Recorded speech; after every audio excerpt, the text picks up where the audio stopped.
Baik, selamat siang. Eh, Sebelumnya kita perlu memanjatkan puji dan syukur kehadirat Tuhan yang Maha Kuasa, karena Tuhan begitu besar kasih-Nya, Mbak. Tuhan selalu didampingi kita, selalu melindungi kita.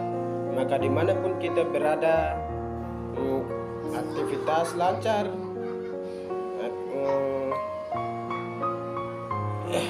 dan apapun yang kita alami pun itu sesuai kehendak Allah. Makanya kita sehat, aman selalu.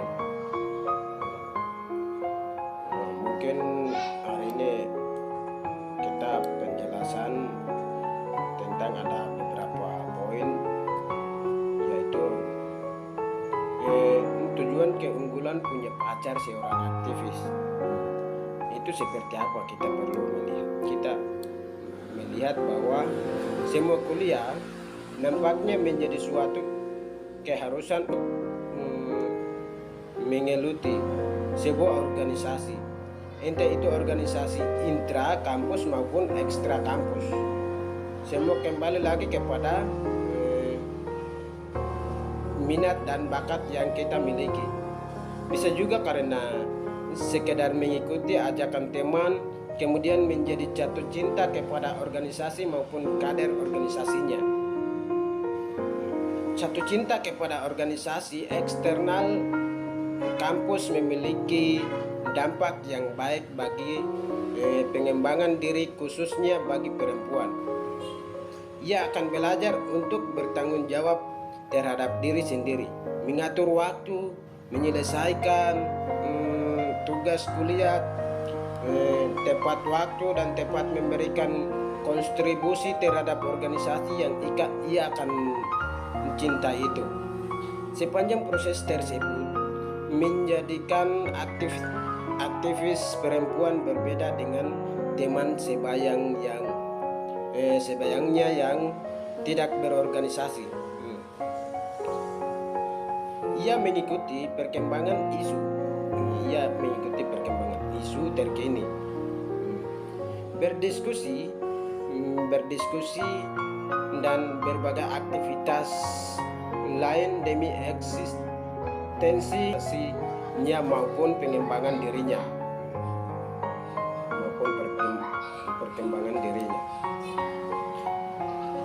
sementara jatuh cinta kepada kader organisasi menggabungkan idealisme perjuangan yang dipupuk bersamaan dengan indahnya masa muda yang dinikmati, menjadi warna tersendiri. Suka dan duka tentu ada, namun itu menjadi suatu proses yang turut mendewasakan para aktivis, minta maaf, sorry. Berikut 7 keunggulan pada punya pacar seorang aktivis. Dia adalah teman ngobrol. Yang pertama, dia adalah teman ngobrol yang menyenangkan. Dia adalah teman ngobrol yang menyenangkan dalam segala hal. Karena ada pacar, maka aktivitas atau apa yang kita mau hadapi akan mudah karena ada pacar. Senang-senang kita kemana saja begitu. Hubungan kalian akan lebih dengan mendiskusikan banyak hal, mulai dari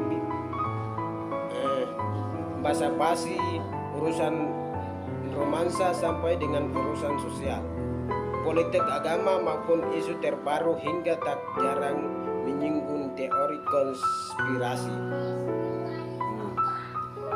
Yang kedua, pacaran cerdas, memupuk kehangatan dengan berdiskusi.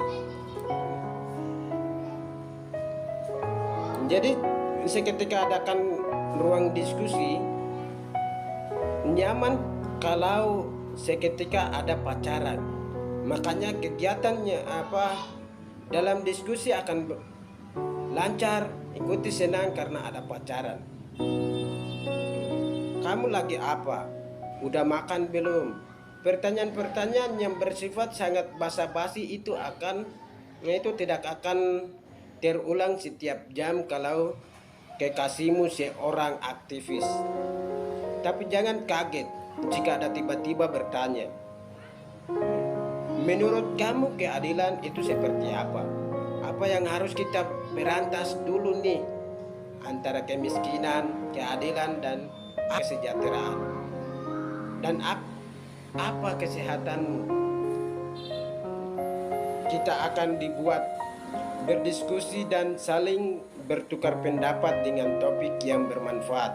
Disinilah kita akan mendapatkan keintiman dan keromantisan pacaran ala aktivis.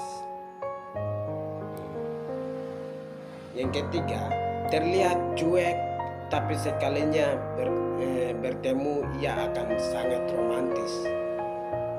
Dengan kesibukan yang menyita banyak waktu dan energi, ia pun jangan membagi kabar setiap harinya. Kalau kita tidak kekerasan, jangan sampai mengambil keputusan yang cepat untuk segera meninggalkannya. Tapi bertanyalah, di balik sikapnya yang jarang peduli, sesungguhnya ia menyimpan rasa rindu dan tak terbendung.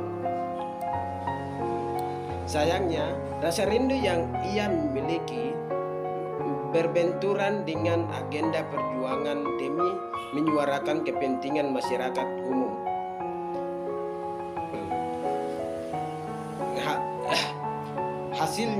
Hasil saat ada kesempatan untuk bertemu, ia akan memperlakukanmu dengan istimewa dan romantis. Yang keempat,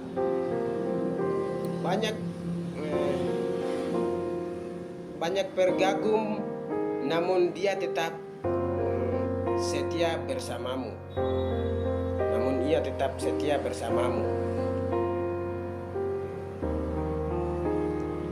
Hal yang lumrah kalau seorang aktivis itu mempunyai seorang fans, sewaktu-waktu dia akan diminta foto bareng.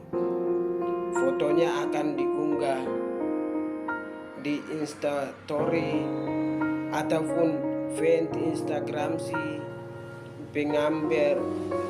penggemar. Sebagai pasangannya, kita dituntut untuk tidak cemburuan dengan hal tersebut karena kita tidak bisa melarang hal itu.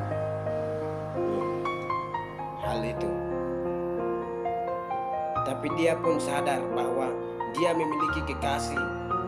Jadi jangan khawatir kalau menemukan. Nah, ini masih debatable. Masih debatable sih.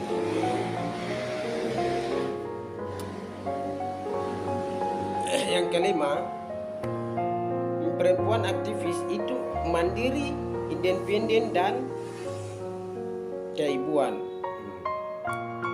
Mandiri, independen, dan keibuan. Bagi kamu perempuan aktivis, kamu memiliki daya tarik tersendiri. Di mata laki-laki, seorang aktivis perempuan itu mempunyai karakter humanis yang tinggi, memiliki semangat juang, menyuarakan hak-hak kaum minoritas yang luar biasa, sehingga mereka tidak memiliki waktu untuk curi-curi manja perhatian lawan jenis. Yang keenam, perempuan aktivis adalah calon ibu dan guru yang tepat untuk buah hati kelak. Pengalaman seorang aktivis akan menjadi cerita yang menarik untuk diceritakan kepada buah hati kelak. Pelajaran tentang nilai dan moral untuk memperjuangkan suara minoritas pasti akan turut diajarkan kepada anak-anak kalian nantinya. Jadi bersyukur jika kekasihmu seorang aktivis yang kritis dan humanis. Suara kaum minoritas saja memperjuangkan, apalagi suara hatimu. Seorang dibuat khawatir. Yang ketujuh sering dibuat khawatir. Selalu ada momen di mana seorang aktivis harus rela meninggalkan jam perkuliahannya dikarenakan urusan yang sangat mendesak. Pertanyaan yang mengetahui setiap kali dia bilang berhalangan kuliah. Bagaimana dengan mata kuliah? Nanti terlambat wisuda. Kapan kerjanya kalau begitu, dan kapan kita menikah? Tentu kita hanya perlu mengingatkan risikonya apabila meninggalkan tanggung jawab sebagai mahasiswa. Yang menjadi kesimpulan, hanya butuh saling mengerti, komunikasi, dan saling mendukung agar hubungan bisa berjalan mulus di tengah kegiatan organisasi serta kewajiban kuliah yang padat. Mungkin daripada sini bi enanabi tadi